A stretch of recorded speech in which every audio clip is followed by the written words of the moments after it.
내가 너를 권하노니 내게서 불로 연단한 금을 사서 부요하게 하고 흰옷을 사서 입어 벌거벗은 수치를 보이지 않게 하고 안약을 사서 눈에 발라 보게 하라.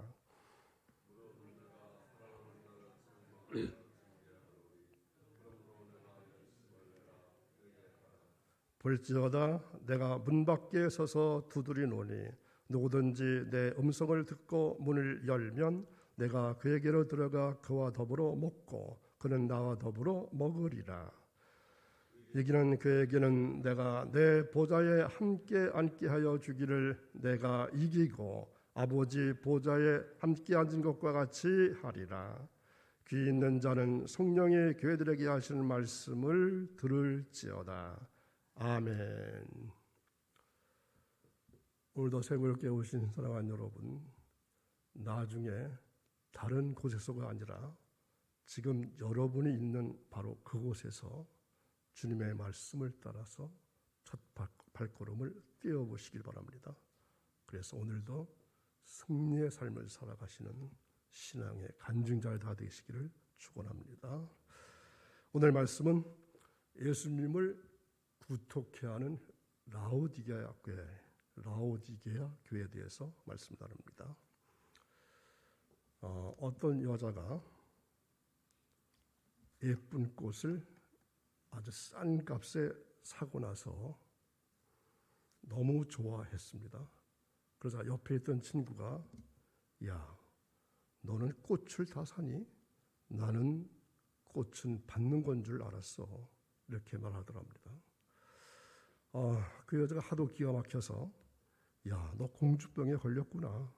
이렇게 말하자 이번엔 한술 더 떠서 이렇게 말합니다. 아니, 공주도 공주병에 걸리니? 이해 안 되시는가 봐요. 이처럼 올바르게 판단하지 못하거나 잘못 생각하는 것을 가리켜서 뭐라고 말합니까? 착각이라 이렇게 말합니다. 그리고 자신이 생각하는 자기의 모습과 다른 사람이 생각하는 자기의 모습이 다를 때 착각하고 있다고 말합니다. 요즘 소위 말하는 왕자병이니 공주병이니 다 착각의 산물들입니다. 그런데 문제는 이러한 사람들에게 아무리 조언을 하고 충고를 해도 듣지를 않는다는 것입니다. 왜 그렇습니까? 자기는 문제가 없다고 착각을 하고 있기 때문입니다. 이러한 사실은 믿음 생활에도 똑같이 적용됩니다. 어떤 사람은 자기의 믿음이 형편이 없음에도 불구하고 자신은 대단한 믿음을 가졌다고 생각합니다. 어떤 사람은 사실과 달리 자기의 믿음이 최고인 줄 알고 살아갑니다. 말씀을 듣고 좀 깨달았으면 좋겠는데 선포되는 말씀마다 자기와는 상관없는 말씀이라고 생각합니다. 예수님 당시 바리새인들이 바로 그랬습니다. 그들은 스스로 믿음이 좋은 사람이라고 여겼습니다. 하나님을 잘 믿고 잘 섬기고 있다고 생각했습니다. 다른 사람은 다 죄인이고 자신들만 어렵다고 생각했습니다. 그러나 예수님께서는 그들을 책망하셨습니다. 결국 그들은 메시아이신 예수님으로부터 배척당해 버리고 말았습니다. 그들이 스스로를 바로 알지 못하고 착각 속에 살았기 때문입니다. 만약 그들이 자기 자신을 바로 파악했더라면 그들은 주님으로부터 배척당하지 않았을 것입니다. 그렇다면 바리새인들의 이야기가 무엇을 가르쳐주고 있습니까? 우리는 우리 자신을 정확하게 진단해야 한다는 것입니다. 유명한 철학자 소크라테스의 너 자신을 알라 라는 말처럼 자기 자신을 바로 알지 못하면 제대로 된 인생을 살 수가 없습니다. 그러므로 무엇보다도 우리의 믿음의 상태를 잘 진단해야 할 줄로 믿습니다. 가장 먼저 우리는 우리의 주제 파악을 제대로 해야 할 줄로 압니다. 오늘 본문 말씀은 우리로 하여금 자신을 바르게 판단하고 정확하게 진단할 것을 요구하고 있습니다. 우리가 읽은 오늘 말씀에는 주님께서 사도 요한을 통해서 라오디게아 교회에 주신 말씀이 기록되어 있습니다. 그런데 이 라오디게아 교회는 요한계시록 2장과 3장에 언급된 다른 6개 교회와는 달리 칭찬은 한마디도 듣지 못하고 책망만 받은 교회였습니다. 자, 사진 1번을 보여주십시오. 라오디게아는 큰 은행들이 있던 금융의 중심지로서 부유한 상업도시였습니다. AD 61년에 있었던 대지진으로 도시가 거의 폐허가 되었을 때 로마의 보조를 거부하고 자력으로 도시를 재건할 정도로 재력이 있었습니다. 그러나 이 라오디게아 교회는 이러한 물질적인 풍요 속에서 영적인 빈곤을 깨닫지를 못하고 있었습니다. 자, 이 말씀을 골로새서 4장 13절에서 찾아보겠습니다. 골로새서 4장 13절. 그가 너희와 라오디게아에 있는 자들과 시에라 볼리에 있는 자들을 위하여 많이 수고하는 것을 내가 증언하노라. 아멘.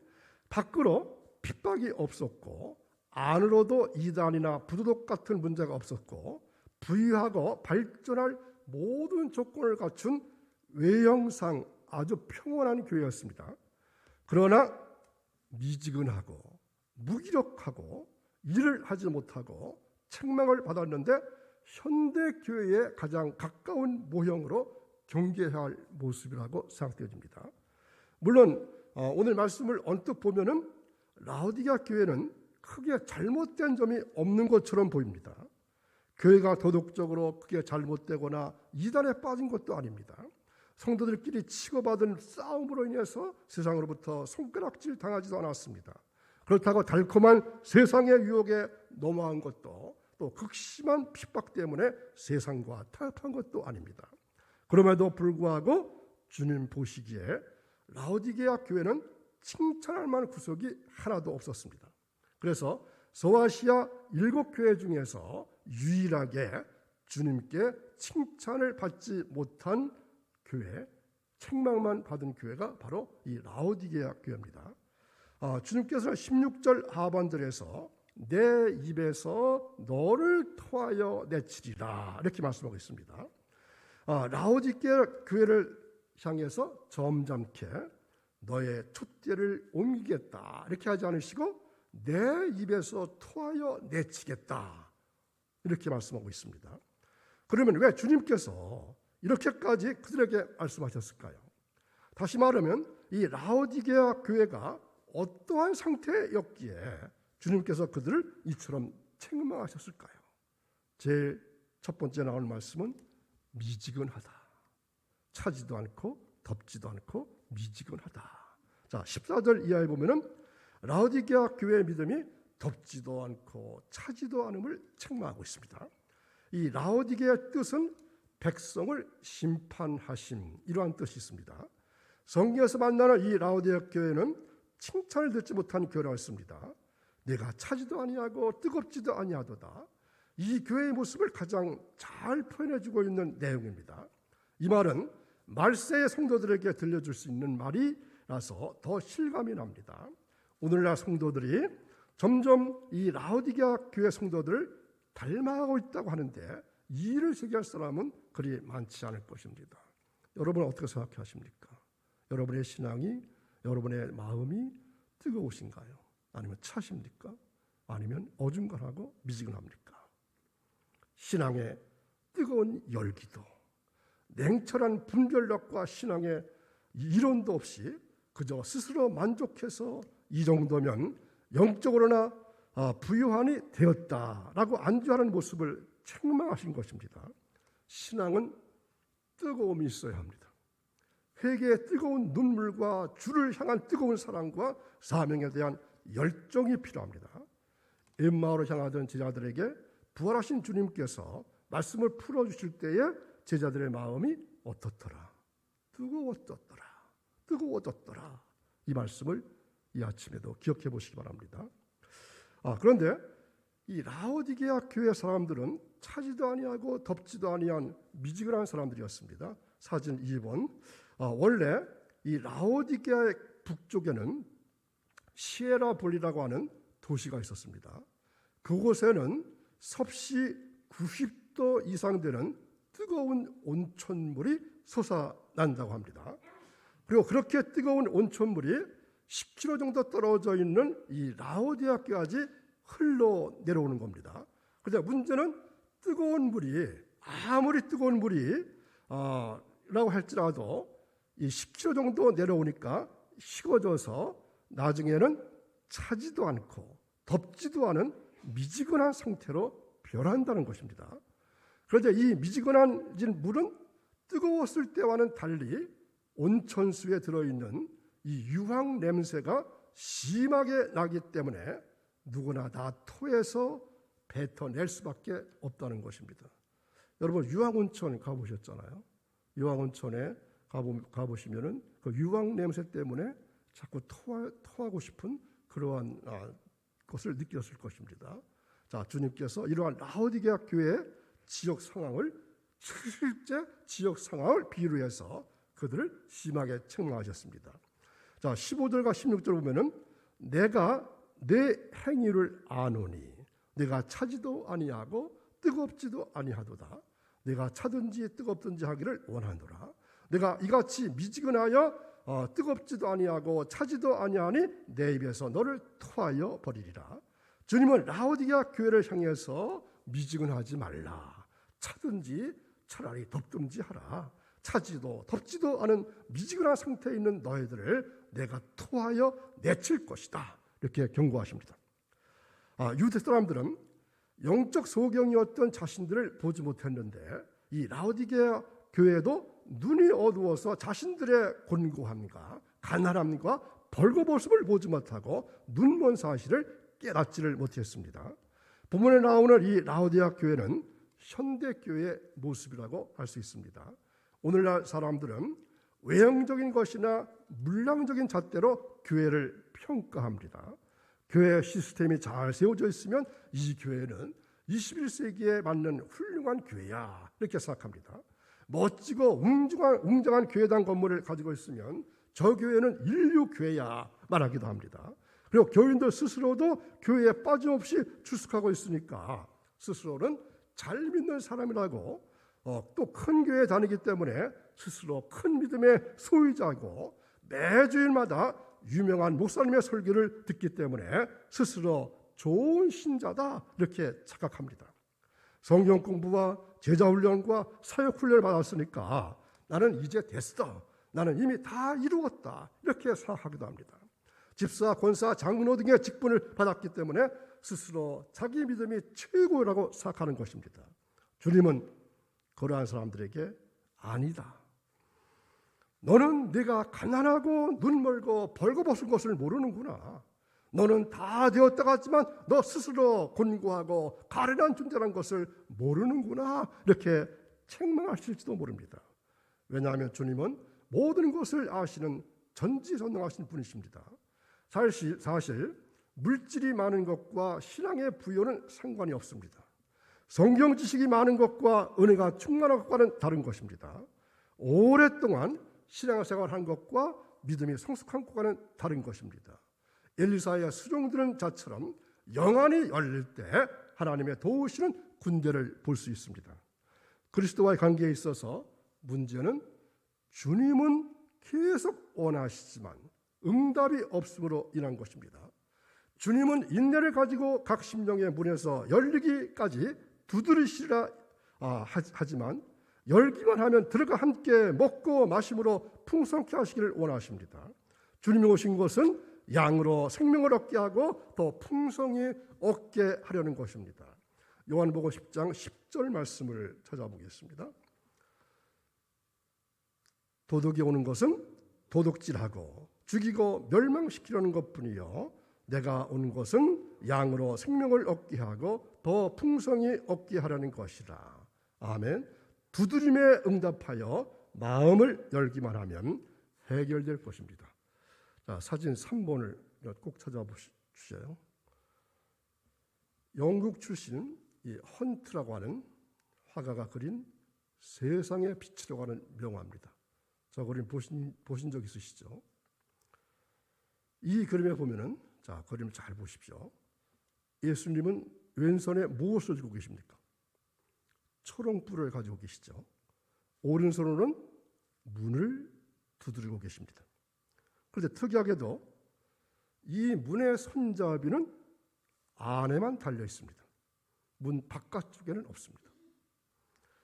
하나님은 강압적인 힘으로 그 문을 열려고 하지 않고 문을 두드리고 계십니다. 문 안쪽에서 열기를 기다리고 계십니다. 문에는 담쟁이 넝쿨이 감겨 있습니다. 이 뜻은 뭘까요? 그 안에서 살아가는 사람이 오랫동안 문을 꼭 걸어 잠근 채 그 누구와도 교제를 하지 않고 그저 혼자서 독산적으로 살아가고 있음을 보여주고 있습니다. 늦은 밤인데도 주님은 계속해서 문을 두드리시고 그 안에 있는 사람이 문을 열어주기를 기다리시고 계시는 모습을 그린 이 그림은 지금 우리가 읽은 요한계시록 3장 20절부터 22절까지의 말씀을 주제로 삼아서 그린 그림입니다. 우리가 부른 찬송 주 예수 대문 밖에 무엇이었으나 그것도 바로 3장 20절의 말씀을 주제로 해서 시를 쓰고 찬송을 만든 것입니다. 지금 주님께서는 라오디아 교회 교인들 문 밖에 있다고 하는 것입니다. 아니, 그들은 주님을 문 밖에 세워놓고 있습니다. 그래서 그들은 주님의 준엄한 책망을 받고 있습니다. 그럼에도 불구하고 주님은 그들을 버리질 않으셨습니다. 사랑이 풍성하신 주님께서는 계속해서 문 밖에 서 계십니다. 여기 서 계신다고 하는 것은 벌써 오래전부터 쉼없이 계속해서 서 계신다는 의미입니다. 지금도 주님은 우리의 마음 문 밖에 서 계십니다. 그리고 계속해서 마음의 문을 두드리고 계십니다. 우리가 마음 문을 열기만 하면은 주님이 들어오십니다. 그리고 우리는 주님과 더불어 먹을 수 있습니다. 여기 더불어 먹는다고 하는 것은 함께 식사를 하겠다는 것입니다. 우리가 마음의 문을 열면은 주님과 하나가 될 수 있습니다. 그리고 주님과 교제를 하게 되고 주님과 기쁨을 나누게 되고 어린 양의 혼인잔치, 즉 구원의 축복을 누리게 됩니다. 그리고 이 땅에서도 주님께서 주시는 사랑과 은혜와 축복을 누릴 수 있습니다.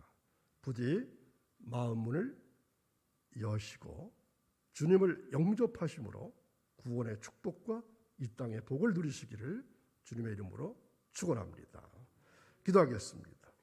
하나님 아버지, 회개를 통한 뜨거운 열정을 가지고 주님을 섬기게 하시고 우리의 영안을 열어주셔서 신령한 세계를 바라볼 수 있게 도와주옵소서. 하나님, 우리 교회 전 교인이 충성스러운 일꾼 되기를 원합니다. 성도들 가정마다 모범적인 가정은 되게 하시고 자녀들의 길을 보호해 주시고 인도해 주셔서 다 형통한 삶을 살게 하옵소서. 저희들로 하여금 하나님의 사랑받는 종들이 다 되기를 원합니다. 그리고 헌신적인 신앙의 사람 되게 하시옵소서. 그래서 하나님께는 영광을 돌리게 하시고 교회는 부흥되게 하시고 저희들의 가정은 성도의 가정으로 부족함이 없게 하시며 제 자신은 온전한 신앙으로 우뚝 설 수 있는 믿음의 사람 되게 하옵소서. 오늘도 임마누엘 되시는 주님과 동행하는 복된 삶, 거룩한 삶을 살기를 원하며 예수님의 이름으로 기도하옵나이다. 아멘.